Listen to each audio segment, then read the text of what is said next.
Então, nossa palestra de hoje está a cargo do companheiro Luiz Prete Leal, e ele fará a palestra A Era de Regeneração.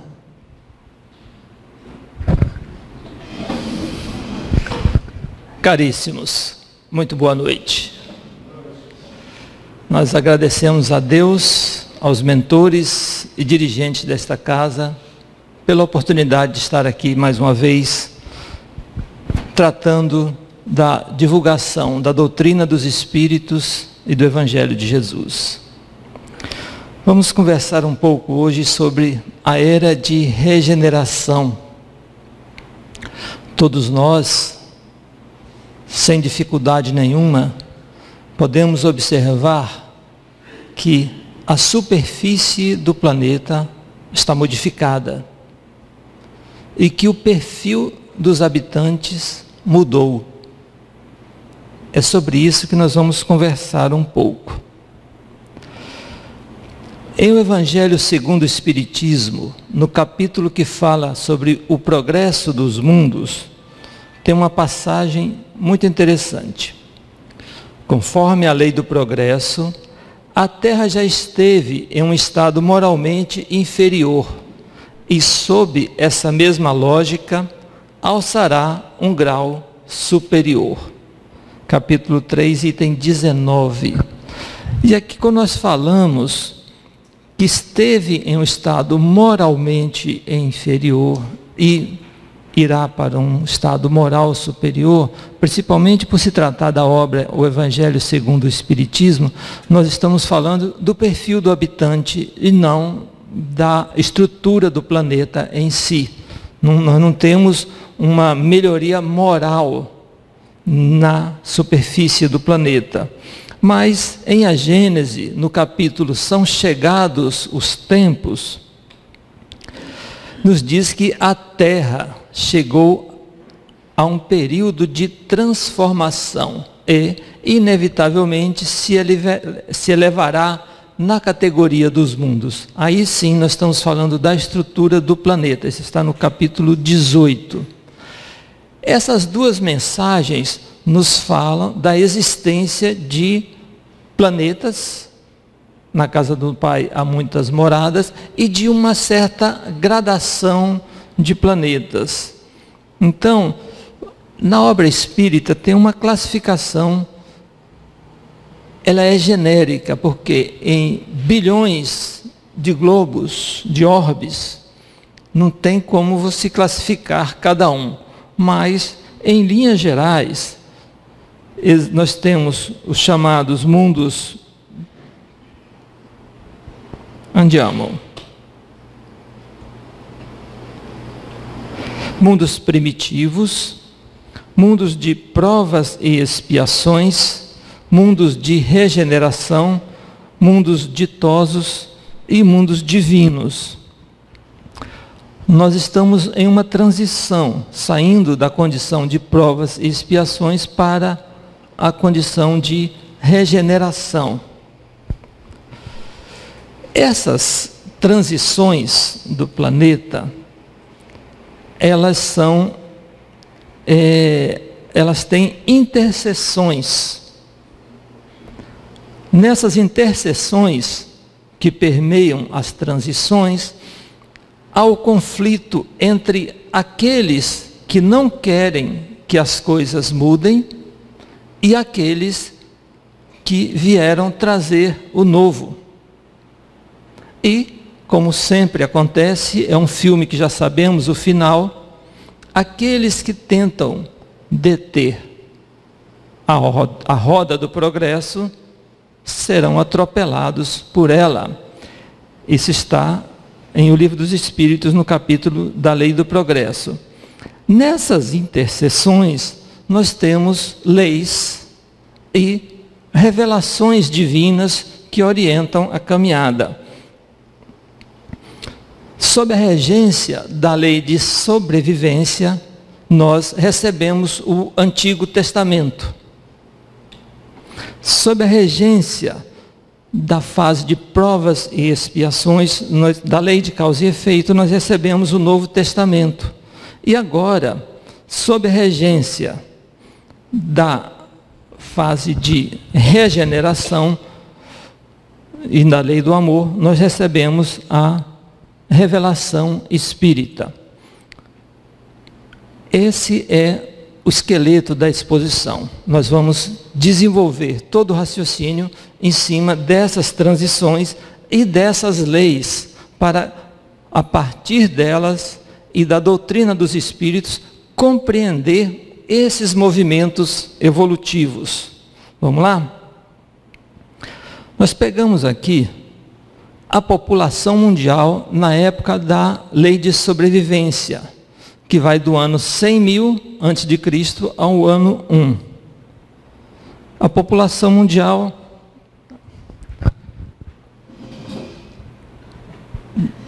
no ano 1 da era cristã era 170 milhões de habitantes. Temos que observar que essa contagem, ela é a dos chamados civilizados. Ela é feita por aqueles que se consideravam superiores aos civícolas e a outros habitantes da Terra. Então, nessa fase aqui, houve uma transição de mundo primitivo para mundo de provas e expiações. Nós estamos estimando as datas, fazendo uma conta de chegada, não é uma exatidão. O que importa aqui é o movimento e não a data em si, certo? Aqui, sob a regência da lei de sobrevivência, nós tínhamos 3 preocupações básicas: alimentação, reprodução e abrigo. A lei era a do mais forte, a chamada lei de sobrevivência, a prevalência dos instintos. E houve uma transição para a lei de causa e efeito. O que é que ela nos trouxe? A lei de causa e efeito nos trouxe a consciência de si mesmo. E junto com ela, a responsabilidade pelos atos. Isso não foi num lampejo. Nós tivemos uma transição e vivemos alguns milênios sob a regência dessa lei de causa e efeito, que em síntese me diz: tudo que eu faço ao outro voltará para mim. E no Evangelho de Jesus diz que a colheita é de 10 por 1, 20 por 1, 30 por 1, até 100 por 1, a depender da intensidade do que se plantou, de bom e de ruim. Essa seria uma síntese da chamada lei de causa e efeito. Imaginemos um mundo regido pela lei de sobrevivência, ainda em estado primitivo, com 170 milhões de habitantes chamados civilizados, ser invadido por 2 bilhões de pessoas.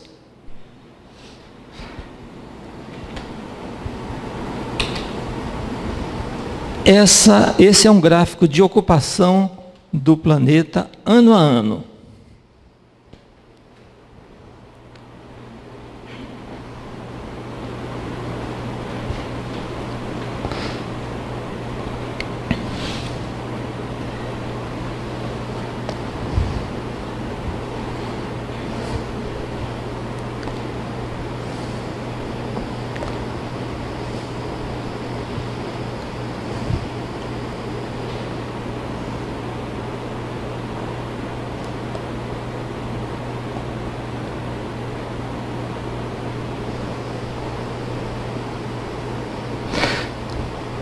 No pós-guerra da era cristã, está faltando um pedacinho, é até 1948.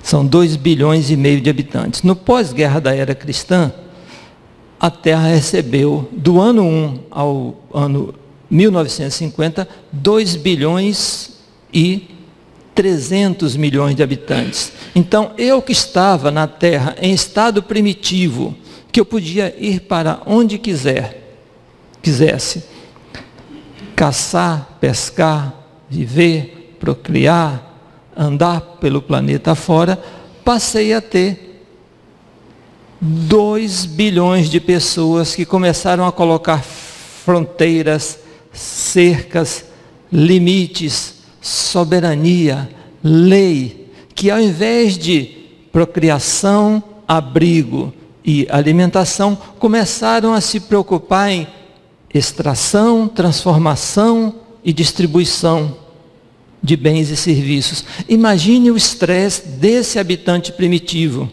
que acabou sendo subjugado, sem ter meios de se defender, dada a invasão de novos habitantes que fizeram girar a roda do progresso e alçar o planeta a uma nova condição.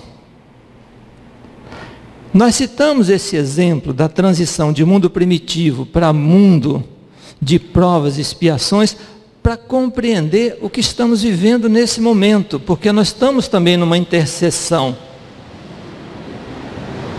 E nós estamos convivendo ao mesmo tempo com todos os graus evolutivos. Em um extremo nós temos aquele que mata por matar, e no outro extremo, aquele que morre para salvar. E no meio desses 2 extremos, todos os tipos, todos os graus evolutivos, todas as tendências e tudo que facilmente conseguimos observar no dia a dia. E aí nós vamos chegar ao anúncio da era de regeneração, que foi dito, predito e profetizado através de previsões, prognósticos e mensagens proféticas. Nós podemos interagir um pouquinho com vocês. Quem acha que o mundo vai se acabar? Levanta o braço.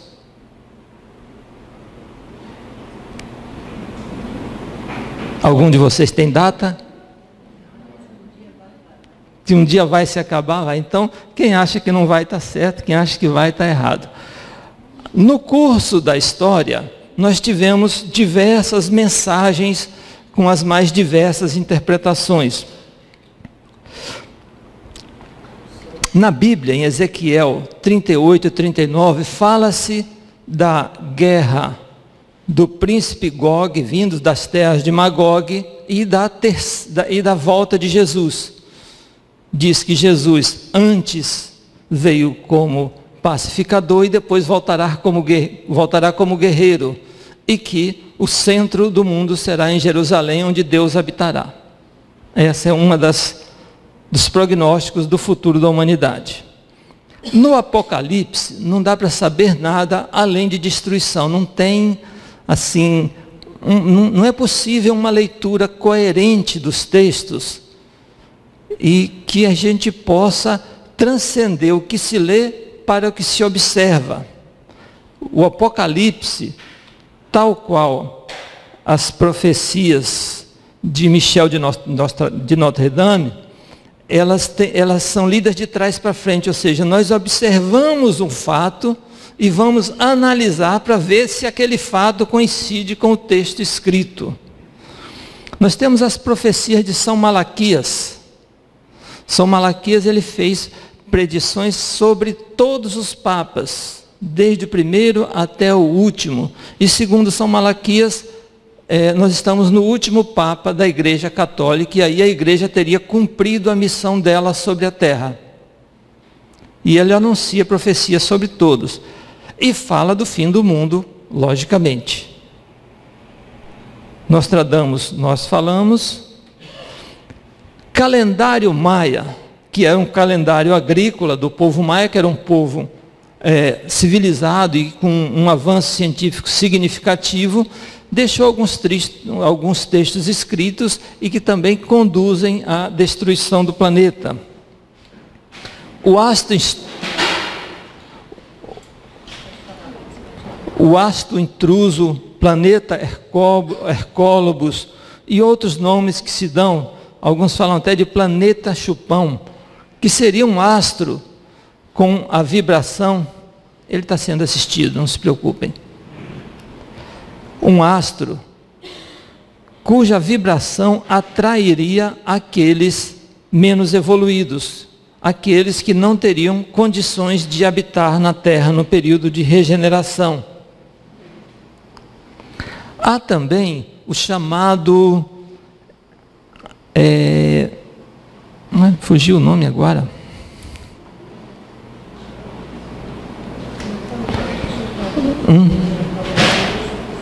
Não é do planeta de Chupão, não.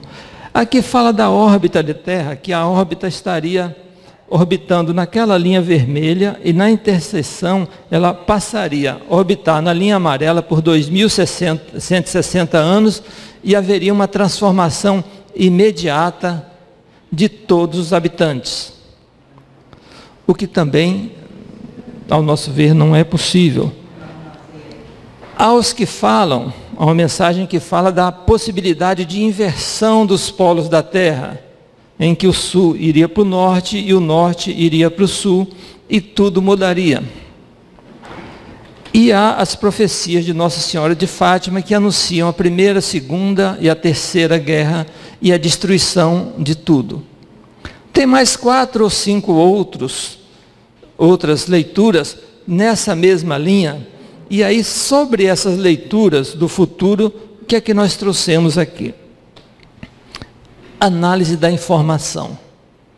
Nós precisamos, como espíritas, aprender a ler e seguindo aquela orientação dos espíritos, instruí-vos. Um dos maiores desvios da humanidade é a curiosidade sem objeto definido e sem qualquer preocupação com análise, compreensão, significação, abrangência e influência dos fatos.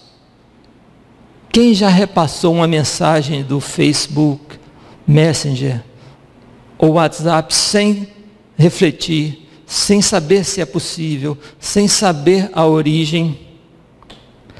Procura-se saber de acontecimentos com a finalidade única de comentar e repassar de forma sensacionalista e superficial, para satisfazer o anseio de dar opinião sobre tudo e causar perplexidade e animar egos.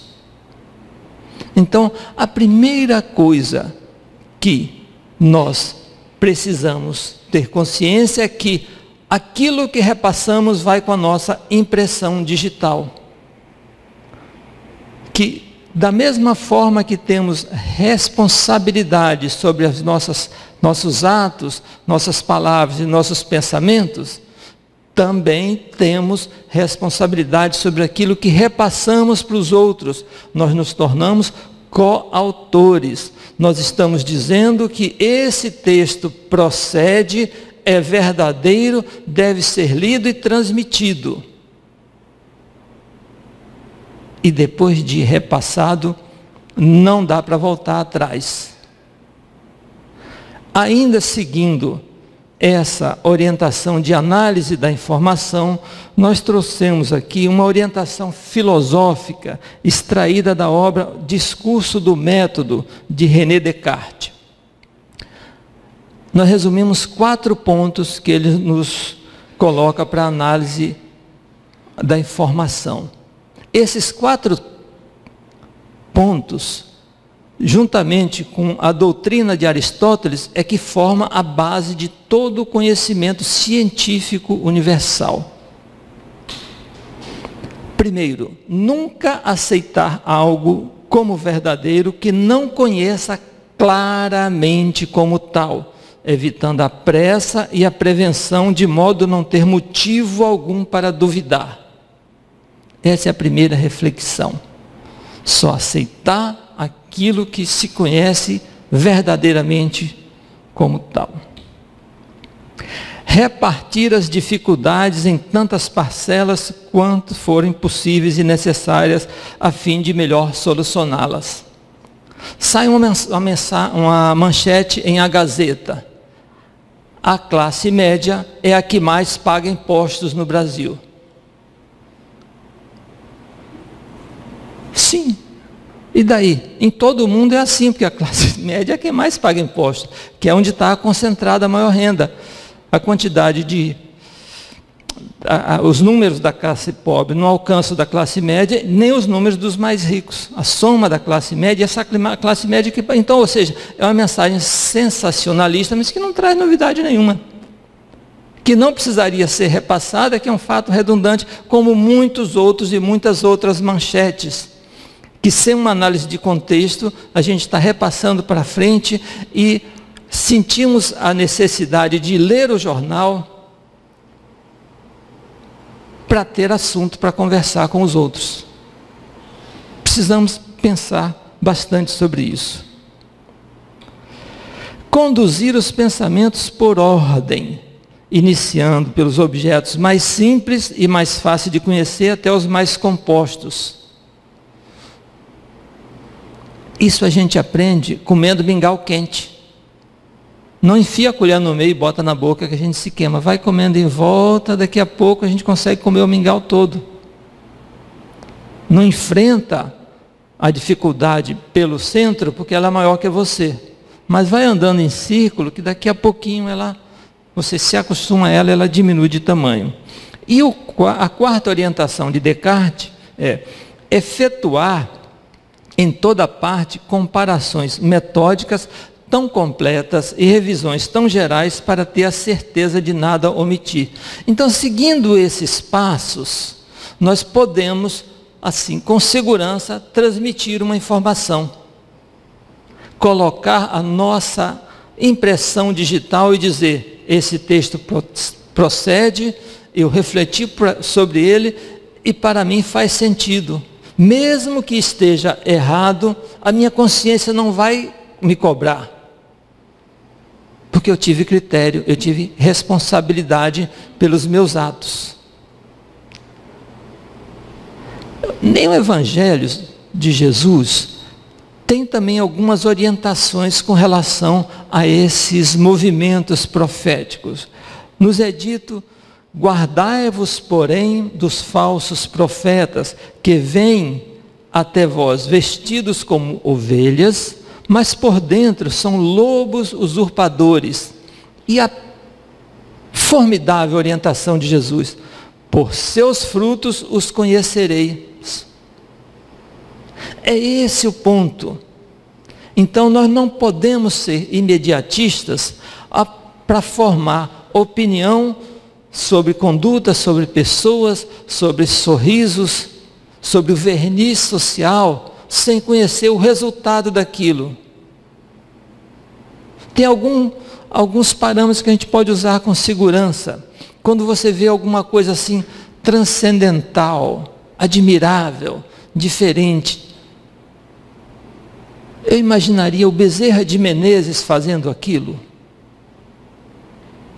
Chico Xavier, Irmã Dulce, Madre Teresa, ou outros luminares do planeta. Se sim, é porque é uma coisa que vem agregar espiritualmente. Se não, são fogos de artifício, que a luz e o brilho é fugidio, desaparece. E nós temos nos encantado com esses brilhos dia a dia, sem observar os resultados disso, os frutos que dão, o custo, o sacrifício, tudo que se representa. Não desprezeis as profecias, examinai tudo, retendo o bem e abstendo-vos de toda coisa suspeitosa. Está na Epístola de Paulo aos Tessalonicenses, capítulo 5, versículo 20. Não acrediteis em todos os espíritos, mas provai se são de Deus, porque muitos serão os falsos profetas que se levantarão no mundo. Está na primeira epístola de João, capítulo 4, versículo 1. Então, de toda parte, na filosofia, na ciência, na sociologia, no Evangelho, nós encontramos informações, orientações de como analisar informações. Não só para compreender, mas também para nos conduzirmos. para nós não perdermos tempo e ficarmos pegando atalhos que atrasam a nossa caminhada. Aqui e agora, nós já sabemos para onde ir e o que fazer. E a partir do momento em que nós temos com segurança o ponto de chegada, nós podemos comparar tudo o que chega até nós com o ponto de chegada, para saber se aquela ferramenta vai ser útil na nossa caminhada, se ela vai me paralisar, se ela vai me desviar ou se é um peso que eu vou carregar. Essa reflexão nós precisamos fazer para ter responsabilidade com a nossa própria evolução.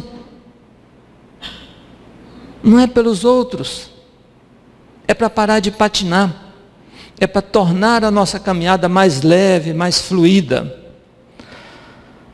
Bom, agora nós vamos entrar na era de regeneração, a partir do Evangelho de Jesus e da doutrina dos Espíritos e da estatística da população.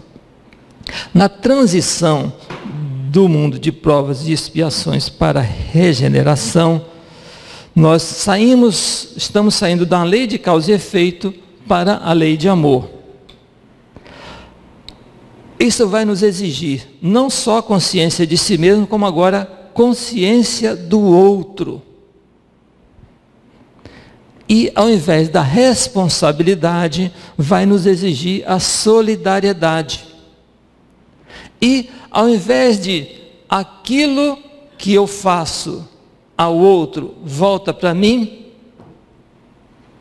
aquilo que eu fizer pelo outro, eu estou fazendo por mim. Parece que não tem diferença, mas tem. Tudo que eu fizer para o outro está me proporcionando meios de me tornar um ser humano melhor. Eu saio da competição de fazer contra o outro, ou apesar do outro, para fazer pelo outro. Ou num conceito simples de ética. A ética começa pelo desejo de se dar bem. Eu quero me dar bem, todos vocês encarnados e desencarnados também. Mas os irracionais também. Então, não tem nenhuma vantagem nisso. A ética começa quando, além de eu querer me dar bem, eu passo a desejar que o outro também compartilhe dessa condição melhor. E a ética se completa quando, além de eu querer me dar bem, eu desejo que o outro se dê bem e proporciono a ele os meios de se dar bem. Aí eu fecho o ciclo da ética, que é amar ao próximo como a si mesmo, em palavras simples. Já se diz jocosamente que a quarta revelação, Deus vai mandar um cartunista para desenhar as coisas, porque texto não está adiantando muito não está se compreendendo por falta de análise da informação. Então nós vamos entrar na lei do amor, que muda tudo. Sair da competição para a cooperação. Em O Livro dos Espíritos, sobre o progresso da humanidade, tem algumas passagens interessantes. A primeira está na questão 1019. A transformação da humanidade foi predita e vos avizinhais do momento da ação de todos os homens que auxiliam o progresso. Então isso foi escrito em 1850. Foi escrito há 150 anos e já foi dito pelos Espíritos que avizinhávamos-nos do momento em que os homens que auxiliam o progresso entrariam em ação. E eles entraram em ação. Essa transformação se dará por meio da encarnação de espíritos melhores, que constituirá uma nova geração na Terra. Então, Vamos agora ler esse movimento em termos de população. Em 1948, pós-guerra, era cristã, nós tínhamos 2,5 bilhões de habitantes sobre a Terra. E, num piscar de olhos, nós chegamos a 2,5 bilhões de habitantes. O que é que significa isso? Que passaram a habitar o planeta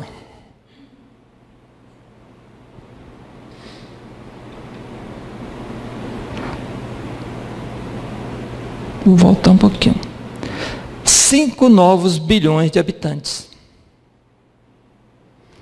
E aí, o que se chama de conflito do novo com o velho é que dos 2,5 bilhões que tínhamos aqui em 1950, considerando uma média de vida de 76 anos, que coincide 2016, nós temos 5 bilhões que estão aqui pela primeira vez.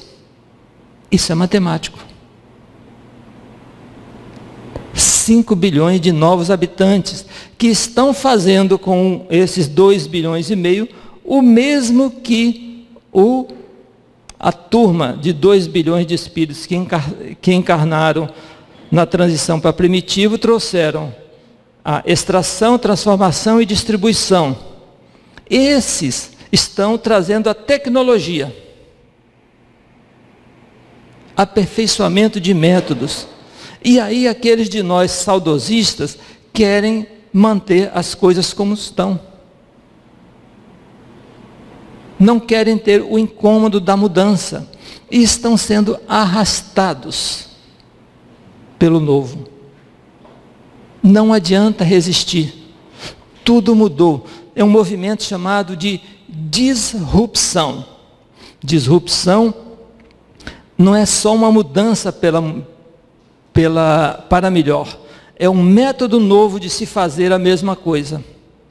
Um exemplo que nós podemos dar de disrupção, que é palpável para todos nós, é o táxi e o Uber. Assim, ó, o táxi ficou obsoleto.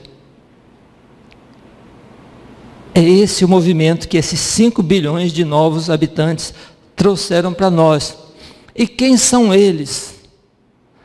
São aqueles que não têm o menor compromisso com tradições, com o passado, com as instituições. Eles estão modificando a superfície do planeta e adequando essa superfície à maneira deles pensar e viver. E são coisas maravilhosas. Não é uma mudança pior. Foi dito pelos espíritos que a encarnação de espíritos melhores processaria a transformação da humanidade. E hoje nós temos habitantes com um perfil completamente diferente daquele que tínhamos no pós-guerra. Por mudanças simples como a Lei Maria da Penha, o Código de Defesa do Consumidor, o Estatuto da Criança e do Adolescente, são leis brasileiras, o Estatuto do Idoso, leis brasileiras que vieram como novos paradigmas de relações sociais. Germinação da lei do amor, da tolerância, da fraternidade. É esse o movimento de regeneração. E se olharmos com esses olhos da religião, da filosofia e da estatística, nós podemos facilmente constatar que a transformação se processou, que estamos vivendo um momento único, maravilhoso, fantástico. E que aqueles que acham que tudo está piorando, na verdade ainda está preso ao passado. Nós estamos melhorando. Não tenhamos dúvida disso. Basta observar. Vamos avançar um pouquinho?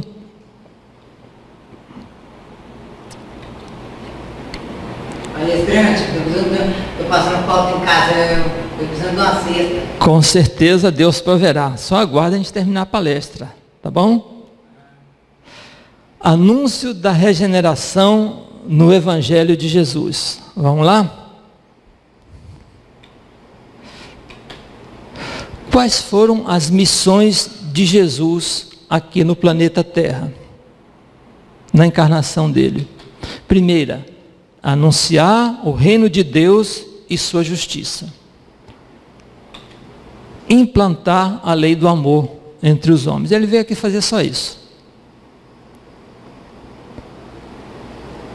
Anunciar o reino de Deus e sua justiça e implantar a lei do amor entre os homens. Esse é o marco da regeneração. Certo? Na plenitude da lei de causa e efeito, vem um espírito da mais alta envergadura e traçou o futuro da humanidade de uma forma que se concretizou tudo o que ele falou, e estamos apenas no começo. A autoridade moral de Jesus: eu sou o caminho, a verdade e a vida, e ninguém vai ao Pai senão por mim. Não é uma frase de humildade. Quando alguém fala eu sou, mas sim de autoridade. E ele chegou com autoridade e disse isso para nós. E disse mais: nenhuma das ovelhas que o Pai me confiou se perderá. Então, da mesma forma que os espíritos primitivos passaram por uma transição e continuam aqui na Terra em graus evolutivos, todos aqueles que vão passar pela transição também estarão sob o amparo e a assistência desse Espírito. E o chamado de Jesus para a regeneração. Tem uma coisa que eu costumo chamar de ponto de saturação, ou ponto de mudança. Ponto de mutação, tem uma obra sobre isso.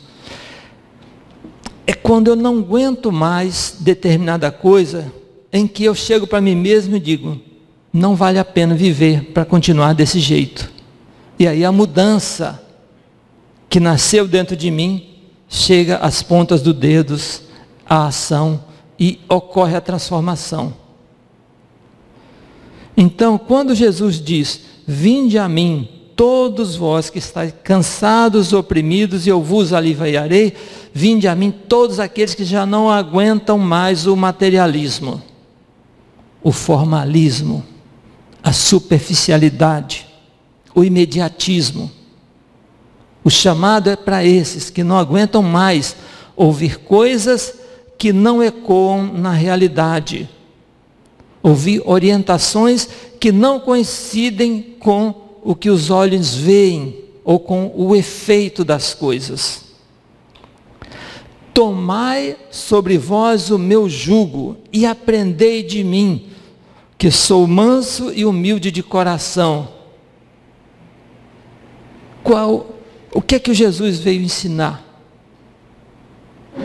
A lei de amor. E o que é que ele veio trazer? O reino de Deus e sua justiça. Então, com mansidão e com humildade de coração, ele veio trazer essas duas coisas para nós. E achareis descanso para vossas almas, porque o meu jugo é suave e meu fardo é leve. Eu não tenho como exprimir em palavras os efeitos desse chamado, porque só o sentimento que brota dentro da gente é que revela. Aquele sentimento que diferencia uma boa ação de uma má ação, aquele bem-estar que nasce do dever cumprido, de ter feito melhor, de ter ajudado, de ter viabilizado. É um sentimento único que cada um experimenta e não sabe traduzir em palavras. É disso que ele está falando. E quais foram as promessas de Jesus?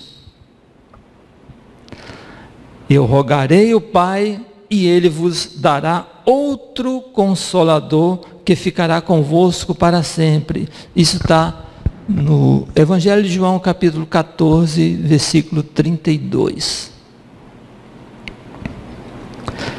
A cada um segundo as suas obras. E aí nós começamos a fazer aquele cotejo da lei de causa e efeito, do plantio e da colheita, da consciência de si e da responsabilidade, da consciência do outro e da solidariedade, e vamos amarrando as pontas na mensagem de Jesus para compreender o todo. Não só compreender o movimento de regeneração, como o nosso papel nele. Então, se eu ainda não tenho um estoque de boas obras que me proporcione uma paz na consciência, eu preciso começar imediatamente.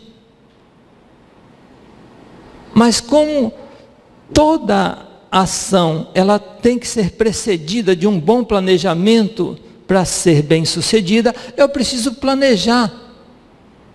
Eu preciso direcionar minhas ações para me tornar um ser humano melhor. Começar imediatamente a visualizar o que eu gosto de fazer que pode proporcionar o bem do outro. O que eu faço com prazer que eu posso semear. E aí dentro dessa minha característica, eu vou desenvolver ela, aperfeiçoar e expandir, projetar para o outro. É só escolher, nós somos livres para fazer o bem que quisermos fazer. O que nós não podemos é tentar imitar a Irmã Dulce, Chico Xavier e esses luminares, que eles são espíritos muito avançados para a nossa estatura moral. Mas nós podemos ser, dentro da nossa casa, o profeta do bem, o transformador, aquele que passou a cuidar da própria saúde, que passou a organizar melhor a casa, que passou a sentar no chão para brincar com os filhos e olhar nos olhos dele, na altura deles. São coisinhas simples. E essa consciência dos outros é que vai nos tornar um ser humano melhor. É quando eu penso no outro, o que é que eu poderia fazer para você estar melhor? Ou quando eu começo a olhar para o outro, pelo menos com vontade de gostar. Se eu não tenho estatura moral, eu faço um esforço, eu disfarço, eu vou tentando que uma hora eu consigo. Bem-aventurados os mansos, porque herdarão a terra. E aí vem a pergunta, e os outros? Se só os mansos vão habitar aqui? Essa pergunta o Evangelho de Jesus ainda não responde. A única coisa que nós encontramos, que é uma mensagem de alta sensibilidade, está na última frase do Apocalipse, que é: e Deus enxugará toda lágrima. Então essa é a mensagem de consolo. Jesus está prometendo que virá um Consolador, que os mansos herdarão a terra e que toda lágrima vertida será enxugada por Deus. Como isso vai se processar? Eu não encontrei no Evangelho. Aí nós vamos na doutrina dos Espíritos e começamos com a seguinte explicação. A vida do espírito se compõe de uma série de existências corporais. Cada uma delas é uma ocasião para seu progresso. Questão 566. Se verificam na Terra as existências corporais mais distantes da perfeição, ou seja, nós ainda estamos bastante distantes do nosso objetivo de construção da própria felicidade. Mas já temos as ferramentas proporcionadas pelas revelações divinas, Antigo Testamento, Novo Testamento e revelação espírita. É exato que, segundo o dogma, esse dogma é da Igreja Católica, a ressurreição só se dará no fim dos tempos. Ao passo que, segundo a doutrina espírita, ocorre todos os dias. Ou seja, cada um tem seu próprio apocalipse e cada um tem sua própria ressurreição. Isso se processa coletivamente e isso se processa individualmente. O que se chama de ressurreição não seria ressurreição da carne, e sim reencarnação na visão dos espíritos. E acontece diariamente, nós não precisamos um marco, uma data futura, um alinhamento de planetas para isso se processar. Na hora de desencarnarmos e concluirmos esse ciclo aqui, nós vamos ter o nosso ocaso. Nós vamos ter a nossa transição. E a depender do nosso estado de espírito, pode ser um fim de mundo ou pode ser uma regeneração. Eu vou chegar do outro lado na mesma condição que eu saí daqui. Se eu sair desequilibrado, eu vou chegar lá desequilibrado. E vou entrar na fila daqueles que dizem, pelo amor de Deus, me socorre. Se eu sair daqui bem, eu vou fazer uma transição tranquila, eu vou me recuperar, me adaptar e vou perguntar, posso ajudar em quê? Em que eu posso ser útil? Essa é a diferença do fim dos tempos e da ressurreição de cada um de nós. E a regeneração na doutrina espírita, ela é colocada de uma forma clara. Não temos aonde nos esconder desse texto. Os espíritos dos maus que a morte vai ceifando dia a dia, serão dela excluídos, pois estariam deslocados entre os homens de bem, cuja felicidade perturbariam. Essa é a questão 1019 de O Livro dos Espíritos. Aí, nós precisamos refletir. Porque excluir é expulsar. E não existe uma polícia espiritual capturando pecadores ou espíritos atrasados para expulsar da terra. Não há necessidade disso. A transição é muito mais leve do que se pensa. A partir do momento em que eu passo a não me sentir bem com as transformações que o planeta sofreu, com o novo perfil dos habitantes do planeta, eu vou pedir um outro lugar mais adequado à minha condição. É como se eu fosse numa festa, sem ser convidado, e não conhecer ninguém, não saber o que é que se comemora ali, e ficar perdido. Eu posso até comer e beber, mas eu não vou festejar. Eu vou estar deslocado. E eu não vou conseguir ficar muito tempo ali. É isso que vai acontecer com aqueles espíritos dos homens que se sentirão deslocados, perturbando a própria felicidade e a dos outros. E aí, a orientação dos espíritos: irão para mundos novos, menos adiantados, em missões penosas, trabalhando pelo seu próprio adiantamento, ao mesmo tempo que trabalharão pelo de seus irmãos mais atrasados. Ou seja, eu saio de espírito atrasado no mundo adiantado para espírito adiantado no mundo atrasado.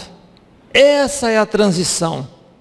E é nessa interseção que nós estamos vivendo, e nós podemos escolher, com as ferramentas que temos nas mãos e com o grau evolutivo que alcançamos, se podemos permanecer aqui, ir para o mundo mais avançado, ou ir para o mundo mais atrasado, recomeçar esse ciclo de caminhada até alcançar a evolução. Esse é o ciclo, e isso foi o que nós preparamos para esta noite. Muitíssimo obrigado pela atenção de todos vocês e uma boa noite.